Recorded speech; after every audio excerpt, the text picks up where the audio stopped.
Okay, so you want to own a barbershop. Rent a space, put a few chairs in it, hire some barbers or rent out stations, and you collect money every time someone gets a haircut. Simple business. Humans have needed haircuts for the entirety of human history, and that's not changing anytime soon. No new technology is going to disrupt it, no app is going to replace it, no economic downturn is going to convince people to stop cutting their hair entirely. It sounds like about as close to a bulletproof business as you can get. Here's the thing nobody tells you. The haircut is almost never where the real profit lives. Two barbershops can be identical in every visible way. Same location, same number of chairs, same prices on the wall, same walk-in traffic, and one of them is quietly profitable while the other is barely surviving month to month, run by an owner who's exhausted and one slow month away from closing. Same haircuts, same city, completely different businesses under the surface. So the real question is this: if everyone needs the same basic service,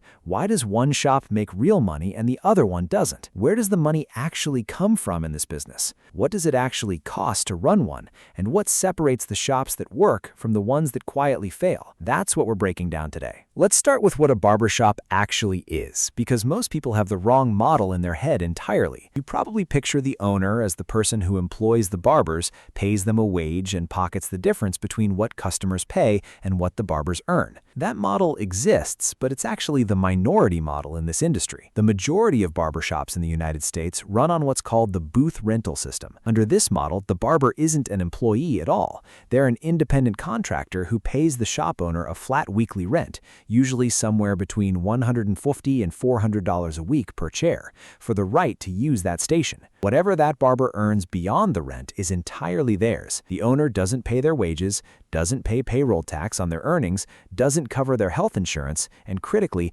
doesn't take a cut of every haircut they perform. This changes the entire nature of the business. Under a commission model, if a barber has a slow week, the owner's revenue drops with them. Under a booth rental model, the barber's slow week is entirely their own problem.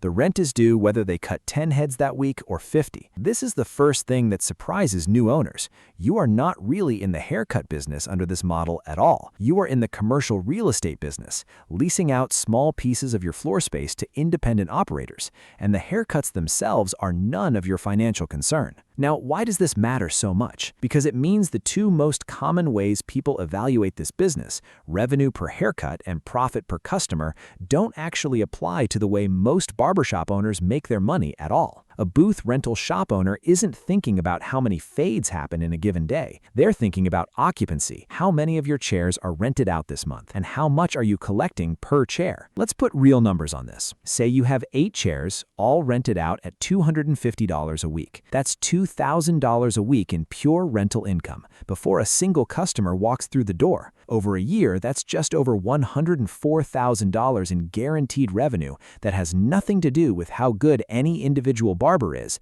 how busy the shop gets, or how the local economy is doing. Compare that to a commission model shop with the same 8 chairs, where the owner pays each barber 50 to 60% of what they bring in. That owner's revenue is directly tied to every single haircut, every no-show, every slow Tuesday in February. Same 8 chairs. Two completely different risk profiles. But here's the catch nobody explains up front. An empty chair under the rental model is a total loss. If a barber quits or gets fired, you're not just down one revenue stream, you're down $250 a week in pure profit with almost no offsetting cost reduction, because your lease, your utilities, and your other fixed costs don't shrink at all. And replacing a barber isn't like replacing a cashier. A good barber brings his own client list with him. When he leaves for a competing shop down the street, a meaningful percentage of his regulars leave with him. You didn't just lose a chair, you lost a chunk of your customer base that was never really yours to begin with. Now let's talk about what it actually costs to open one of these shops,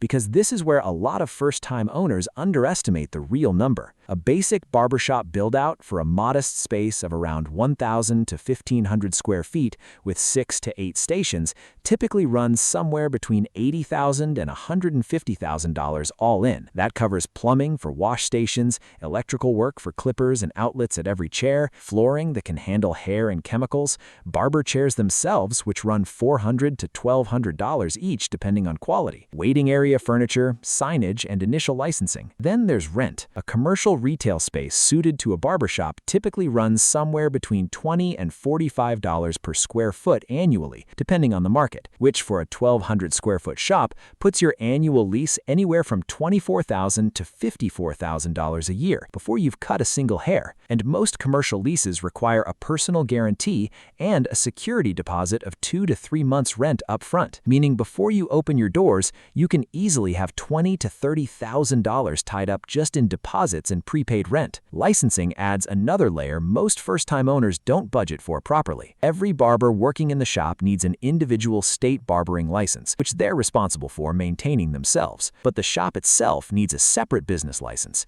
and in most states, a specific cosmetology or barber establishment permit, which requires passing a health and safety inspection covering things like sanitation stations, proper disposal of sharps, and ventilation standards. Get this wrong and you can be shut down before you've made $1. If you're finding this useful, go ahead and subscribe and give the video a like. It genuinely helps the channel keep making breakdowns like this one. Now let's talk about the cost that quietly determines whether this business works at all, which is chair utilization. This is the barbershop equivalent of the yield problem in a recycling operation, or the load factor problem in an airline. A barbershop with 8 chairs isn't automatically an 8-chair business. It's only as good as how full those chairs actually stay throughout a working week. Here's the math that catches new owners off guard. Say you charge $250 a week per chair under a rental model and you have 8 chairs. Fully rented, that's $2,000 a week, as we said. But barber turnover in this industry is high. Independent contractor barbers move shops frequently, chasing better splits,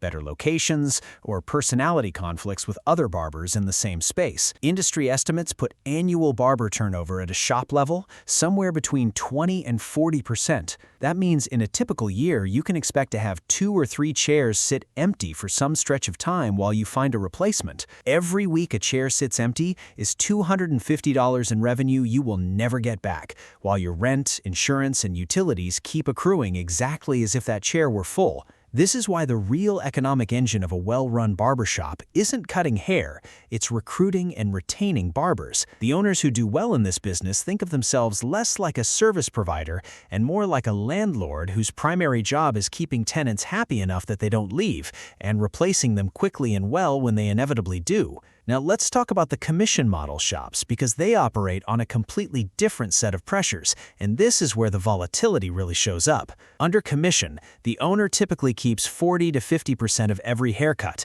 and pays the barber the rest. On paper, this sounds like a better deal for the owner, since you're capturing revenue from every single transaction instead of a flat rent.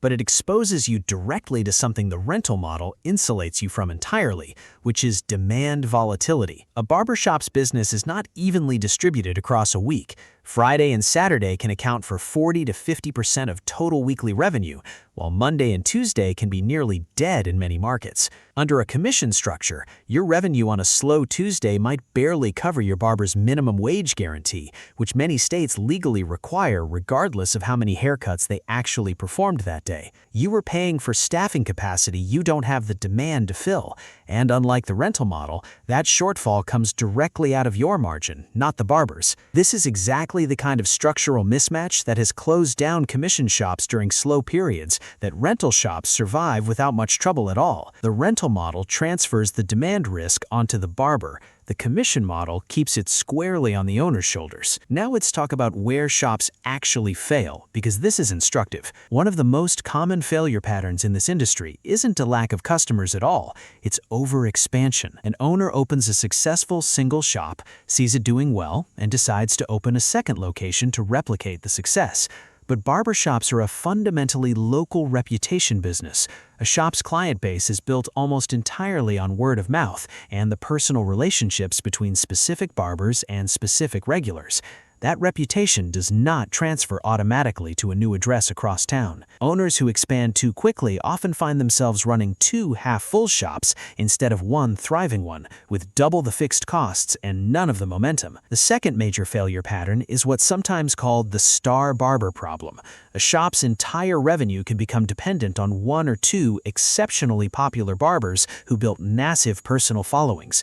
This looks great on paper, until that barber decides to open his own shop down the street, taking a significant percentage of the shop's total revenue with him overnight. Owners who don't diversify their barber roster and instead let one personality carry the business are building a company that can lose 20 or 30% of its total revenue in a single afternoon when that barber walks out the door. Now, not every barbershop model is built the same, and this is where a lot of outsiders misjudge the opportunity.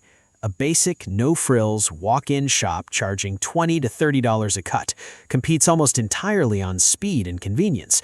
Volume is everything, and the margin per haircut is thin, but the ceiling on how many customers you can move through in a day is high if your location has strong foot traffic. A premium grooming lounge, the kind offering hot towel shaves, beard sculpting, and appointment-only service, charges $60 to $120 or more per visit, but requires significantly more skilled barbers, more square footage per station for a comfortable experience, and a much smaller volume of daily customers to break even. Franchise model shops sit in between, offering standardized pricing and a recognizable brand, but requiring franchise fees and ongoing royalty payments, typically 5 to 8% of revenue, in exchange for built-in marketing in a proven operating system. None of these models is inherently better, but an owner who builds a premium lounge in a location with no foot traffic for high-end grooming, or a bare-bones walk-in shop in a neighborhood expecting a premium experience, is mismatching their model to their market, and that mismatch is one of the quietest ways this business fails. So what do the barbershop owners who actually build something lasting out of this do differently? A few things show up again and again. First, they treat barber retention as seriously as customer acquisition. They know that losing a good barber costs them far more than losing a handful of customers,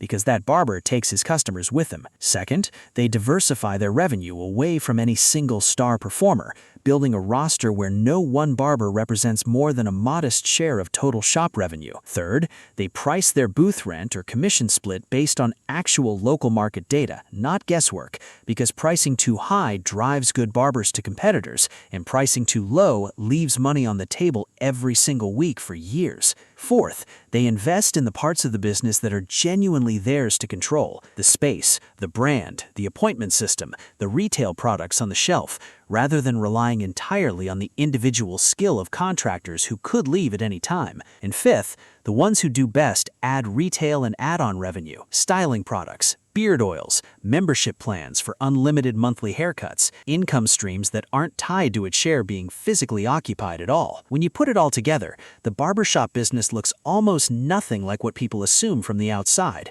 It looks less like a service business built around cutting hair, and more like a small real estate portfolio built around retaining independent talent, where the haircut itself is almost incidental to how the money actually gets made. Owning a barbershop was never really about the haircuts. It's about how well you keep your chairs full and your best people from walking out the door. If you found this breakdown useful, go ahead and like the video, subscribe to the channel if you haven't already, and share it with someone who'd find it interesting. Thanks so much for watching.